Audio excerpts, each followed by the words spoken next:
The world is watching the brutal war in Ukraine. Tanks roll across fields, missiles strike cities. But beneath this visible conflict, another war is raging. This is a shadow war. It is fought with hackers, propagandists, and saboteurs. This is hybrid warfare. Russia has become a master of this dark art. Europe is its primary target. These attacks are designed to destabilize and weaken the continent. They are subtle, often deniable, yet their impact can be profound. Cyber attacks are a cornerstone of Russia's hybrid warfare playbook. These are not mere pranks by rogue hackers. They are sophisticated operations. Often they are attributed to state-sponsored groups. Their targets are wide-ranging. Government ministries, energy companies, transport networks, and financial institutions have all been hit. The aim is to disrupt daily life. It is to create chaos. It is to demonstrate reach and capability. These attacks can paralyze essential services. They can steal sensitive data. They can even cause physical damage in some instances, blurring the line between the digital and physical realms. Consider some recent examples. In Germany, government networks have faced repeated intrusions. Political parties have had their data breached. In the Baltic states, which are particularly wary of Russian aggression, cyber attacks are a constant menace. Estonia, a digital pioneer, experienced massive cyber attacks as early as 2007. These were a wake-up call. More recently, countries like Poland and the Czech Republic have reported significant cyber incidents. The timing is rarely coincidental.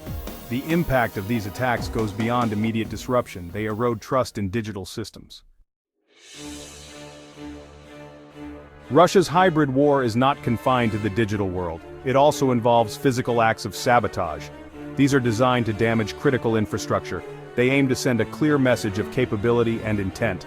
These operations are covert. They are planned meticulously. They seek to exploit vulnerabilities in Europe's physical systems. Think of energy pipelines, railway networks, and communication cables. These are all potential targets. The goal is to cause disruption, economic damage, and psychological distress. There have been several mysterious incidents across Europe. Undersea data cables have been cut. Gas pipelines have experienced unexplained leaks. For instance, the Nord Stream pipeline explosions in September 2022 remain a subject of intense investigation. While no definitive public blame has been assigned by all parties, suspicion has fallen on state actors. Such incidents highlight the vulnerability of Europe's critical offshore infrastructure. Railway signaling systems in several countries have also been targeted, causing widespread travel disruption. Disinformation is perhaps one of Russia's most potent and widely used hybrid weapons. It is a relentless assault on truth. It aims to confuse, divide, and manipulate public opinion across Europe. This is not simple propaganda of the old style. It is a sophisticated, multi-layered effort. It uses state-controlled media outlets like RT and Sputnik. It employs vast networks of social media bots and trolls. It creates fake websites and impersonates legitimate news sources. The goal is to flood the information space with falsehoods, making it difficult for citizens to discern what is real. The narratives pushed by these campaigns are tailored to specific audiences. In some countries, they might focus on stoking anti-EU sentiment or anti-NATO feelings. In others, they might amplify existing social divisions such as debates over immigration or cultural values. A common theme is to portray Ukraine as a failed state or a Nazi regime. Another is to depict the West as aggressive and decadent. These narratives seek to undermine support for Ukraine. They aim to weaken Western resolve. They also try to justify Russia's own actions on the world stage. The methods are constantly evolving. Disinformation agents use deep fakes and manipulated videos. Section 5. Shadow Warriors: Espionage in the Modern Age. Espionage, the age-old practice of spying, remains a critical component of Russia's hybrid strategy. While the methods have evolved with technology, the core objectives remain the same. Russia seeks to gather intelligence on European governments and military capabilities. It aims to steal industrial secrets and technological innovations. It also works to recruit agents of influence within European institutions. These shadow warriors operate in the murky depths of international relations, often hidden from public view until a scandal erupts or an agent is caught. Recent years have seen a wave of expulsions of Russian diplomats from European capitals. Many of those expelled were accused of engaging in espionage activities under diplomatic cover. This is a classic tactic. Embassies often serve as hubs for intelligence operations.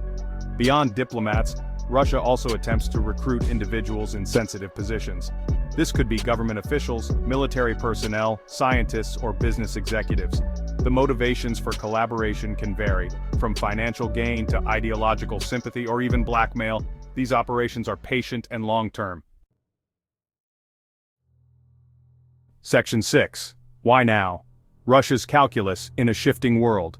The intensification of Russia's hybrid attacks against Europe is not happening in a vacuum. It is directly linked to the war in Ukraine and broader geopolitical shifts. Moscow perceives itself as locked in an existential struggle with the West. From this perspective, any action that weakens or distracts European nations is seen as beneficial. The strong and unified European response to the invasion of Ukraine, including sanctions and military aid, has clearly angered the Kremlin. These hybrid attacks are, in part, a form of retaliation and a warning. Russia also sees an opportunity in the current global landscape. The world is becoming more multipolar. The unipolar moment of American dominance is fading. Moscow believes it can exploit divisions within the West. It hopes to peel away European allies from the United States. By creating instability and fear, Russia aims to make European leaders question the costs of supporting Ukraine. It wants them to focus on domestic problems rather than confronting Russian aggression.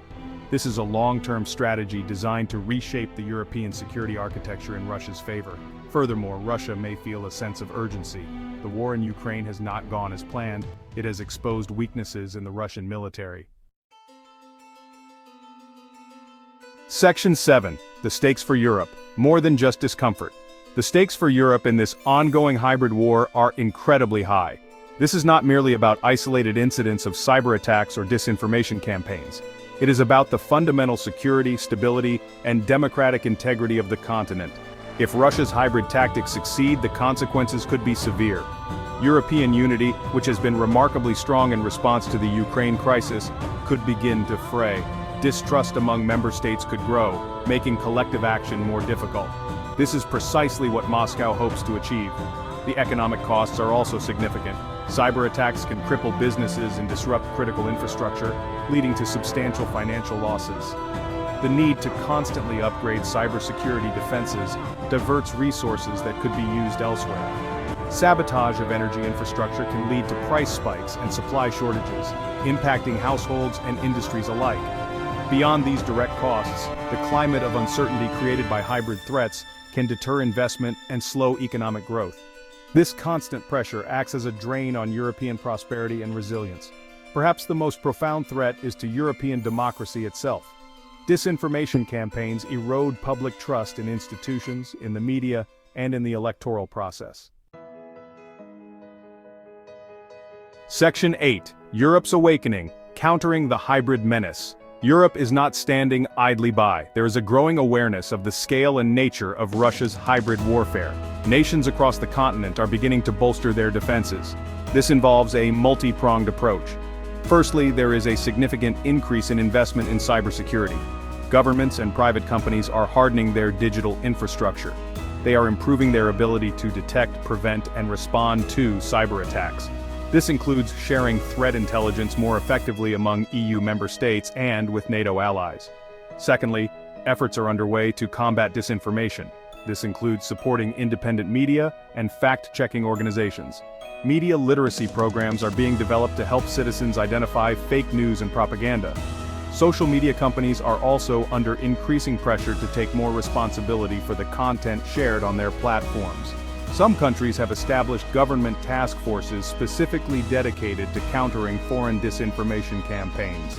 However, balancing the need to combat false narratives with the protection of free speech remains a delicate challenge for democratic societies. Thirdly, counterintelligence operations have been stepped up. European security services are working more closely together to identify and disrupt Russian espionage networks. The expulsion of hundreds of Russian officials suspected of spying is a clear signal of this tougher stance. There is also a greater focus on protecting critical infrastructure from physical sabotage. Section 9. The Long Game, Navigating an Era of Persistent Conflict. The shadow war by Russia against Europe is a persistent feature of the geopolitical landscape. Europe must prepare for a long game. Sustained vigilance and continuous adaptation are essential. There will be no single decisive victory. Managing risks and deterring aggression will be ongoing efforts. Maintaining unity and resolve is crucial. Disinformation campaigns will exploit any signs of division. Strong political leadership and clear communication are essential. Investing in both conventional and hybrid defense capabilities is necessary. Innovation and leveraging new technologies like AI are crucial.